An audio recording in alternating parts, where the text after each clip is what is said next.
Good morning बच्चों। कल का जो मैंने डाउट क्लास आपको का लिया था, मुझे उम्मीद है कि उस सब में आपके सारे डाउट्स क्लियर हो गए होंगे और जितने भी डाउट्स थे आपके क्लियर हो गए होंगे। सवालों के जवाब आपको मिल गए और मैंने जो बताया आपको कि आप अपना होमवर्क जो मैंने दिया है उसे अपने कॉपी में कर लीजिएगा, चाहे वो फेयर कॉपी हो, रफ कॉपी हो, लेकिन कम से कम इतना तो साफ़ सुथरा करिएगा कि देख के अच्छा लगे। और जब भी हमारी मुलाकात होगी तब भी हम करेक्शन कर देंगे उस कॉपी में। बच्चों, तो हम लोगों ने ग्रामर का 3 चैप्टर पढ़ लिया है और मंजरी के 4 पोएम मैंने आपको पढ़ा दिए हैं। अब मंजरी का जो पहला पार्ट था वीणा वादिनी वरदे, उसके बाद दूसरा पार्ट है काकी। उस पाठ का नाम है काकी और उसके लेखक हैं सियाराम शरण गुप्त। सियाराम शरण गुप्त ने काकी नामक पाठ में एक ऐसे अबोध बालक के प्रेम का, माँ के प्रति प्रेम का, माँ के प्रति लगाव का जो दुख प्रकट किया है उन्होंने, जो एक प्रेम प्रकट किया है उन्होंने, उसी को हम काकी चैप्टर के माध्यम से पढ़ेंगे। एक छोटा बालक रहता है श्यामू। जब वो उसकी नींद खुलती है, सोकर उठता है सुबह, तो उसके घर में कोहराम मचा हुआ होता है। कोहराम का मतलब रोना पीटना। और रोना पीटना जब मचा होता है तो जब वो उठता है, देखता है उसकी माँ को ज़मीन पर लोग सुला दिए रहते हैं और एक कंबल उड़ा दिए रहते हैं। वो बच्चा छोटा है, समझ नहीं पा रहा है कि उसकी माँ को लोग घेर कर क्यों रो रहे हैं। वो बिल्कुल कुछ नहीं समझ पा रहा है क्योंकि वो एक अबोध बालक है। उसका दिमाग उतना दूर तक नहीं जाता कि उसकी माँ अब नहीं रही। जब उसको शमशान घाट की ओर ले जाने के लिए लोग उठाने लगते हैं, तब उसको समझ में आता है कि उसकी माँ को लोग क्यों इस तरह लपेट के कपड़े में लेके जा रहे हैं।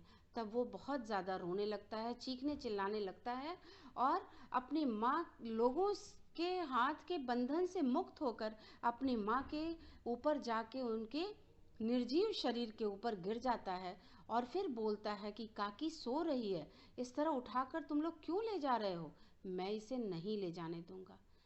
ये बहुत ही मार्मिक कहानी है जिसे सियाराम शरण गुप्त ने बालक के मन के भाव को प्रकट करने का प्रयास किया है।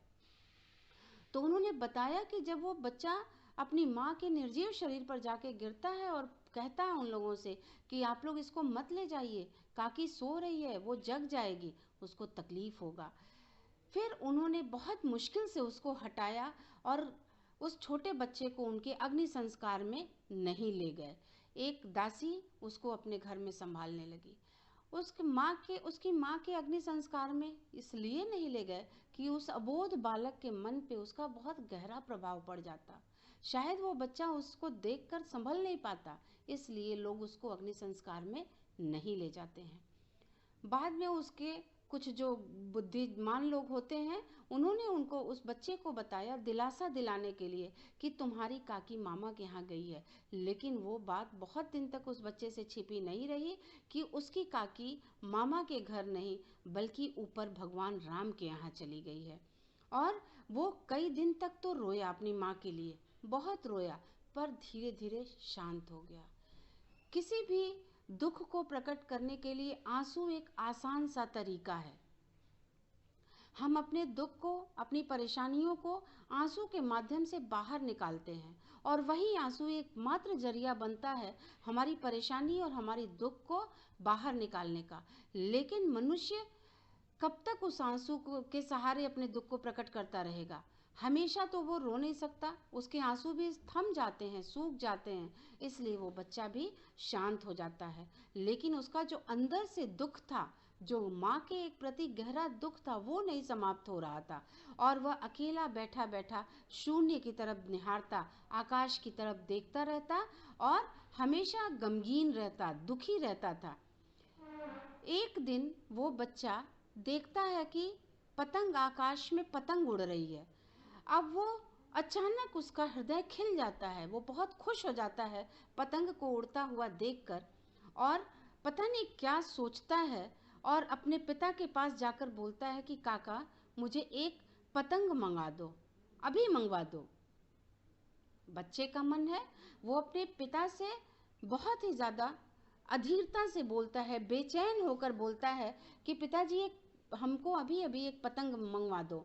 तो उसके पिता जो है बहुत परेशान रहते हैं और ये कहकर कि बात को टालना चाहते हैं, ठीक है मैं मंगा दूंगा, ये कहकर वो बात को टालना चाहते हैं, लेकिन बहुत ही उदास मन से वो चले जाते हैं बाहर। बच्चे के भाव को उसके पिता विश्वेश्वर जी नहीं समझ पाते कि उस बच्चे के मन में आखिर क्या है, और फिर वो बहुत ही ज़्यादा परेशान हो जाते। तो श्यामू तो बहुत ज़्यादा बेचैन था, बहुत उत्कंठित था, अधीर था, और उसकी अधीरता को दूसरे लोग तो समझ नहीं पा रहे थे। तो वो अपने आप को रोक नहीं पा रहा था। उसने कमरे में देखा कि उसके पिता की कोट टंगी हुई है। उसने क्या किया कि स्टूल पे के सहारे उसने अपने पिता की जेब टटोली और उसमें से पैसा निकाला और वहाँ से तुरंत भाग गया। जो उसके घर में दासी काम करती थी, उसका लड़का जो था भोला, उसी श्यामू का दोस्त था। उसने अब उसको एक चवन्नी पैसा देकर, 25 पैसा देकर उससे कहा कि तुम जाकर अपनी जीजी से कहकर, अपनी दीदी से कहकर बहुत ही शांत तरीके से बिना किसी को बताए एक पतंग और डोर मंगवा दो, देखो कोई जान ना पाए। श्यामू किसी को बताना भी नहीं चाहता था कि मैंने पतंग क्यों मंगवाया है, और भोला से भी उसने कहा कि तुम किसी को मत बताना। और फिर जब भोला पतंग लेकर आता है तो भोला और श्यामू दोनों एक कमरे में जाकर पतंग में रस्सी लगाने लगते हैं। वो तब तक अपनी दोस्त को नहीं बताता कि उसने पतंग क्यों मंगवाई है। उसी समय उसने भोला से कहा, बच्चे का मन बेचैन होता है बार बार, वो बताना भी चाहता है, लेकिन उसको डर लगता है कि क्या पता मैं किसी से कहूँ और वो मेरी बात लोग न माने। लेकिन अपने दोस्त को समझकर उसने कहा कि मैं तुमसे एक बात कहूँ, तुम किसी से कहना मत। तो भोला भी तो बच्चा ही था, तो उसने कहा हाँ बताओ, मैं किसी से नहीं कहूँगा। फिर उसने कहा कि मैं यह पतंग ऊपर राम के यहाँ भेजूंगा और इसको पकड़कर मेरी काकी नीचे उतर आएगी। मैं लिखना तो नहीं जानता, मैं पढ़ना लिखना नहीं जानता, नहीं तो मैं उस पर उसका नाम लिख देता। और श्यामू के मन से ये बात सुनकर भोला भी बहुत ज़्यादा परेशान हो गया। दोस्त की माँ नहीं थी तो वो बहुत ज़्यादा परेशान हो गया उसकी बातों को सुनकर, और उससे थोड़ा ज़्यादा समझदार था वो। भोला श्यामू से थोड़ा समझदार था। उसने कहा, बात तो ये बहुत अच्छी है, लेकिन एक कठिनाई है। ये डोर जो तुम मंगवाए हो ये बहुत पतली है और इसको पकड़कर काकी नीचे नहीं उतर पाएगी। आकाश से उतरना है, राम के यहाँ से उतरना है, प्रभु के यहाँ से उतरना है, इसलिए वो इसको पकड़कर नीचे नहीं आ पाएगी। और अगर ये डोर पतली है, काकी इसको पकड़ी तो गिर जाएगी। इसलिए इसको अगर हम लोग मोटा कर सकते हैं तो दूसरी रस्सी और मंगवा के इसको और ज़्यादा मोटा कर लें। इस रस्सी को हम लोग और मोटा कर लें ताकि काकी आराम से नीचे उतर जाए। अब श्यामू के मन में ये बात बैठ गई। उसने सोचा कि हाँ, भोला तो मेरा दोस्त है और ये तो जो कहेगा वो सही कहेगा।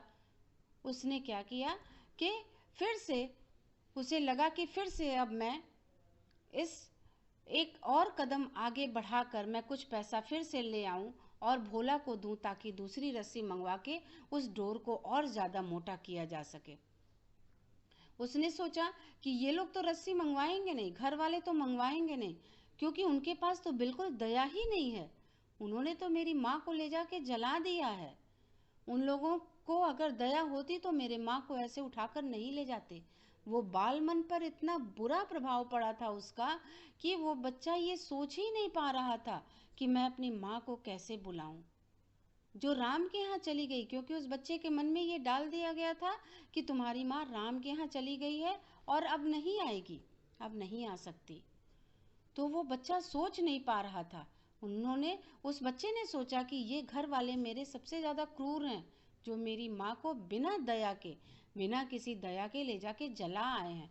तो अब तो वो कुछ नहीं देंगे मुझे, मेरी माँ को उठाने के लिए, मेरी माँ को बुलाने के लिए वो कुछ नहीं देंगे। इसलिए वो बहुत ज़्यादा चिंतित हो जाता है और पूरी रात नहीं सोता। और भोला की बात बार बार उसके दिमाग में आती है कि काश अगर मैं रस्सी मोटा कर दूं तो मेरी माँ ऊपर से आ जाएगी।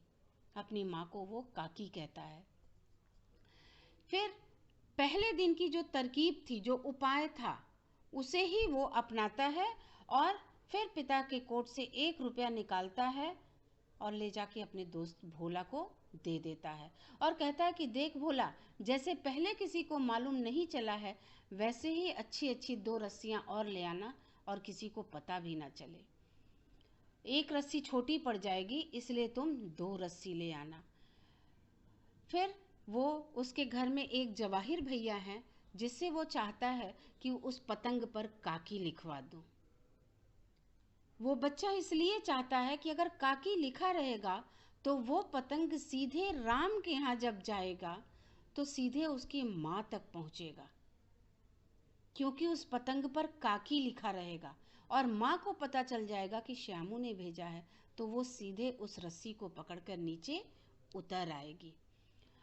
अब ये तरकीब जब वो जवाहिर भैया को बताता है तो जवाहिर भैया भी बहुत दुखी हो जाते हैं। बच्चे की उत्सुकता, बच्चे की अधीरता को भांप जाते हैं। वो बच्चा कोई भी तरकीब लगा के, किसी भी तरीके का उपाय सोच के अपनी माँ को नीचे लाना चाहता है, अपनी माँ को अपने पास बुलाना चाहता है। उसे ये नहीं पता कि एक बार अगर मृत्यु हो जाती है मनुष्य की तो वो दोबारा वापस नहीं आता। लेकिन वो बच्चा पतंग पर अपनी माँ का नाम लिखवाना चाहता है। उसे ये पता था कि जिस प्रकार चिट्ठी एक जगह से दूसरे जगह भेजते हैं तो उस चिट्ठी पर हम ऊपर पता लिख देते हैं, तो जो पता लिखा रहता है वो चिट्ठी वहीं पहुंचती है जिसका नाम लिख के उस चिट्ठी के ऊपर पता के रूप में भेज देते हैं। उस बच्चे के मन में भी यही तरकीब सूझता है। रात भर बेचैन होके सोता नहीं है पूरी रात और उठता है। उसके बाद बहुत खुश मन से, बहुत ही खुशी मन से आता है और अपने दोस्त को ले जाकर फिर उसी अंधेरी कोठरी में बैठता है और उस पतंग में फिर से डोर बंधने लगती है। वो दोनों मिलकर उस रस्सी को बांधने लगते हैं। फिर अचानक उसी कमरे में अचानक विश्वेश्वर पहुंचते हैं। ऐसा लगता है कि जैसे शुभ काम में विघ्न डालने कोई पहुंचा हो। श्यामू को यही लगता है कि कोई भला काम करने मैं जा रहा हूं और उसमें एक बाधा बनके विश्वेश्वर पहुंच जाते हैं। जैसे लगता है कि पूरे रंग में भंग पड़ गया। उस बच्चे की खिलखिलाहट अचानक उड़ जाती है। खुश, जो जितना खुश दिखाई देता है उसकी सारी खुशी खत्म हो जाती है। और जब विश्वेश्वर वहां पहुंचते हैं तो उन दोनों को धमकाते हैं, डांटते हैं और बोलते हैं कि तुमने हमारे कोट से रुपया निकाला है।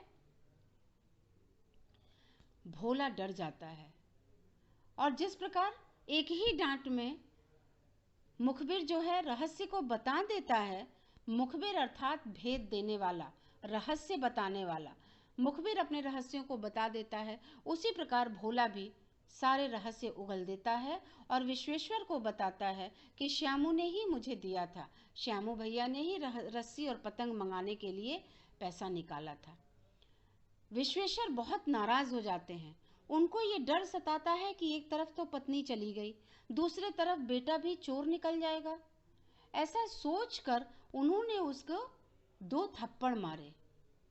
बाल मन पर इसका बहुत बुरा असर हुआ।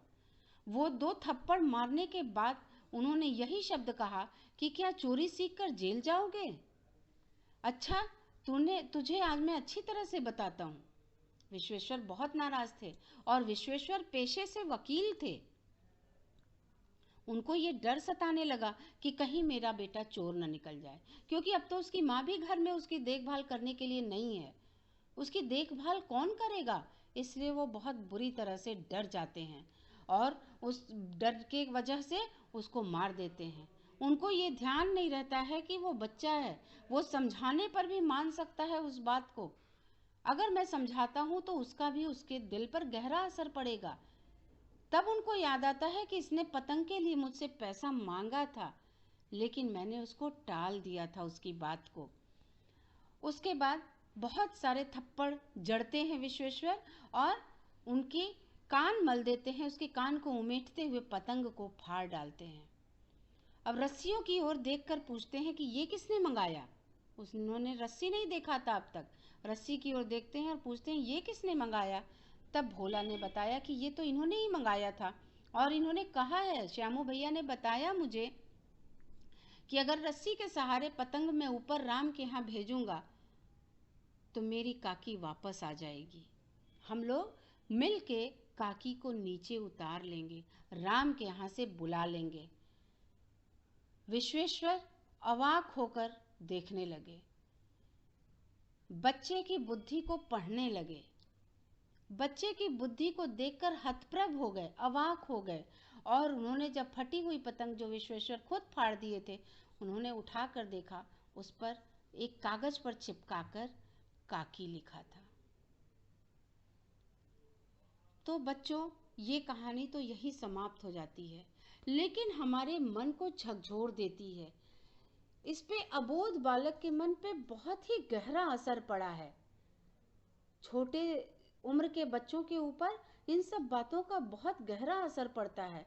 इसलिए हम सब अभिभावकों का ये काम है कि हम बहुत सोच समझकर बच्चों के सामने कदम उठाएं, क्योंकि बाल मन पर जो असर पड़ता है उसको जल्दी निकालना संभव नहीं होता। इसलिए ये जो कहानी सियाराम शरण गुप्त जी ने लिखा है, वो एक अबोध बालक का अपने माँ के प्रति गहरा प्रेम किस प्रकार प्रदर्शित करता है वो बालक, उसी को प्रकट किया है। तो बच्चों, ये कहानी आपकी यहीं समाप्त होती है। छोटी सी एक कहानी थी, मंजरी का 2nd चैप्टर है, और ये कहानी आपको समझ में आ गई होगी, मैंने समझा दिया है। इसी के साथ मैं आपको इसका क्वेश्चन भी भेजूंगी, और मैं उम्मीद करती हूँ कि इसका आंसर आपको इसी कहानी के अंदर मिल जाएगा जो मैंने आपको समझाया है। मैं PDF भी भेजूंगी इसी के साथ, और आप इसका आंसर ज़रूर कर लीजिएगा। जो क्वेश्चन इसमें है उसको आप ज़रूर कर लीजिएगा। धन्यवाद। बच्चों, एक बार मैं प्रश्न पढ़ दे रही हूँ, उन्हीं प्रश्नों के उत्तर आप कॉपी में अपने लिखिएगा। श्यामू ने भोला के सामने कौन सा रहस्य खोला? पहला प्रश्न है, श्यामू ने भोला के सामने कौन सा रहस्य खोला? दूसरा क्वेश्चन है, श्यामू ने जवाहिर भैया से कागज पर काकी क्यों लिखवाया? तीसरा प्रश्न है, उड़ती हुई पतंग को देखकर क्या सोचकर श्यामू का हृदय एकदम खिल उठा? चौथा प्रश्न है, भोला एक ही डांट में मुखबिर हो गया, इस वाक्य का क्या तात्पर्य है? पांचवा प्रश्न है, रस्सी से पतंग तानकर काकी को राम के यहाँ नीचे से उतारेंगे, भोला से यह बात सुनकर विश्वेश्वर हत बुद्धि क्यों हो गए? बच्चों, जो प्रश्न मैंने दिया है आपको करने के लिए, उसका उत्तर भी मैं भेज रही हूँ PDF के साथ, आप उसको ज़रूर कर लीजिएगा। थैंक यू बेटा।